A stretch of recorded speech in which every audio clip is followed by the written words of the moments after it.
பெரிய மூங்கில் காடு இருந்துச்சு. இந்த காட்டுல இருந்த கிர்தர் அவருடைய மக ரஞ்சித் 2 பேரும் மூங்கில்களை வெட்டி அதை எடுத்துட்டு போய் சந்தையில விற்பாங்க. பல வருஷங்களா அவங்க வேலை நல்லா போயிட்டு இருந்துச்சு. அவங்க வாழ்க்கைக்கு தேவைப்படுற பணம் அவங்களுக்கு இந்த வேலையில கிடைச்சிட்டு இருந்துச்சு. நாட்கள் போக போக கிர்தருக்கு வயசாயிட்டே இருந்துச்சு. அவரால இப்ப முன்ன போல வேலை செய்ய முடியல. அவரால சின்ன சின்ன மூங்கில்களை தான் வெட்ட முடிஞ்சதா. கிர்தருடைய மகன் ரஞ்சித் அவருக்கு ரொம்ப துணையா இருந்தான். 2 பேரும் ஒன்னா காட்டுக்கு போய் மூங்கில்களை வெட்டி அதை எடுத்துட்டு போய் சந்தையில வித்து காசு வாங்குவாங்க. இதனால இவங்க வாழ்க்கை நல்லா போயிட்டு இருந்துச்சு. ஒரு நாள் கிர்தர் அவருடைய வீட்டுல உட்கார்ந்து தன்னுடைய மனைவி கிட்ட பேசிட்டு இருந்தாரு. சீதா, நீ ரஞ்சித்துக்கு கல்யாணம் பண்றதுக்கு பொண்ணு பார்த்து வச்சிருக்கியா? ஒரு பொண்ணை பார்த்து வச்சிருக்கேன். ஆனா அந்த பொண்ணோட வீட்ல எதுவும் பேசலங்க. இத பத்தி ரஞ்சித் கிட்ட ஒரு தடவை பேசிட்டு நம்ம முடிவு பண்ணலாங்க. அப்பதான் ரஞ்சித் கல்யாணம் பண்ணிக்கிட்டு அவன் வீட்டுக்குள்ள வந்தான். அம்மா, நான் கல்யாணம் பண்ணிக்கிட்டேன். ரொம்ப சந்தோஷம் ரஞ்சித். ஆனா எங்க கிட்ட நீ ஒரு தடவை சொல்லியிருந்தன்னா ரொம்ப நல்லா இருந்திருக்கும்பா. உன்னுடைய கல்யாணத்தை பத்தி நாங்களும் கொஞ்சம் ஆசைப்பட்டோம்ப்பா. சரி, மருமகள் வீட்டுல இருந்து யாரும் வரலையா?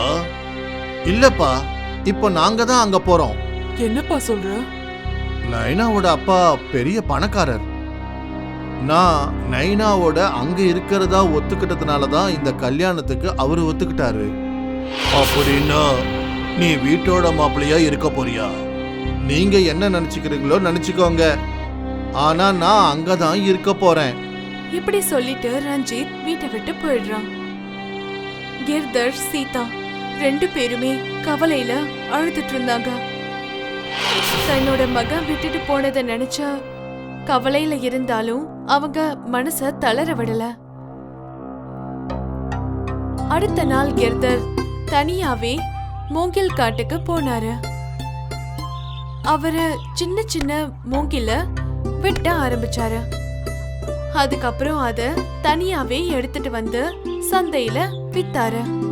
சின்ன சின்ன மூங்கிலால கிர்தருக்கு குறைவான பணம் தான் கிடைச்சது. இதே மாதிரி பல நாட்கள் நடந்துச்சு. கொஞ்சம் கொஞ்சமா மூங்கில் காட்டுல இருந்து எல்லா சின்ன மூங்கில்களும் வெட்டப்பட்டுடுச்சு. கிர்தர் பெரிய மூங்கில வெட்ட முயற்சி பண்ணாரு. ஆனா அவரால வெட்ட முடியல. பெரிய மூங்கில வெட்டுற அளவுக்கு அவருடைய உடல்ல பலம் இல்ல. கிர்தர் ரொம்ப கவலையோட வீட்டுக்கு போனாரு. சீதா கிட்ட இந்த விஷயத்த அவர் சொன்னாரு. அடுத்த நாள் கிர்தர் திரும்பவும் காட்டுக்கு போனாரு. அவர் மறுபடியும் முயற்சி பண்ணாரு. ஆனா கிர்தரால பெரிய மூங்கில வெட்ட முடியல. சீதா, இதுக்கப்புறம் நாம என்ன பண்றது? என்னால ஒரு மூங்கில கூட வெட்ட முடியல. நாம 2 பேரும் வயிறு நிறைய சாப்பிட்டு ரொம்ப நாள் ஆச்சு சீதா. இதுதான் கடவுளுடைய விருப்பமா இருந்தா நம்மளால என்ன பண்ண முடியும்? இதை ஏத்துக்கிட்டு தானே ஆகணும். ஆனா இந்த மாதிரி கொஞ்சம் கொஞ்சமா பசியில துடிச்சு துடிச்சு சாகிறதுக்கு நம்ம 2 பேரையும் காட்டுல இருக்கிற பேய சாப்பிட்டுட்டா நல்லா இருக்கும். காட்டு பேயா?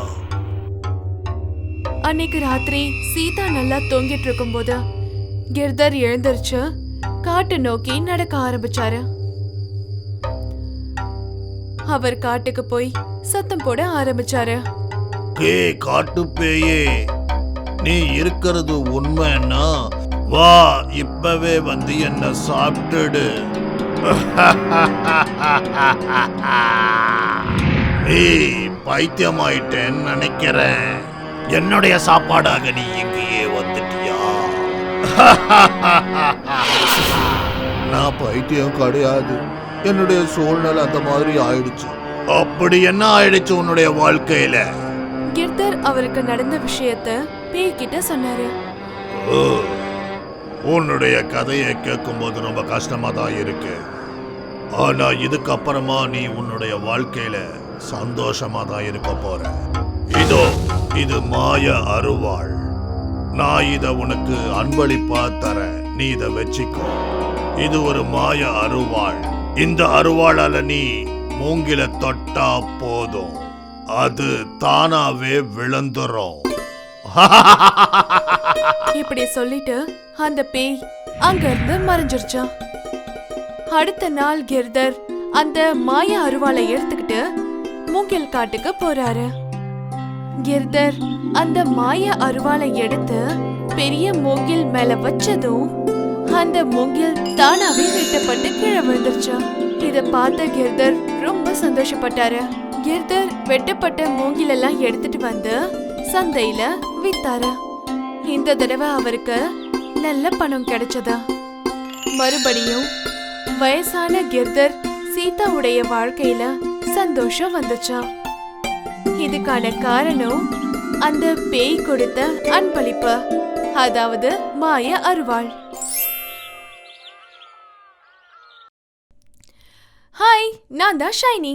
என்ன நீங்க இதே மாதிரி பார்க்கணும்னு நினைச்சீங்கன்னா நீங்க இந்த வீடியோவை கண்டிப்பா ஷேர் பண்ணுங்க. அப்புறம் இந்த சேனலை சப்ஸ்கிரைப் பண்ண மறந்துடாதீங்க.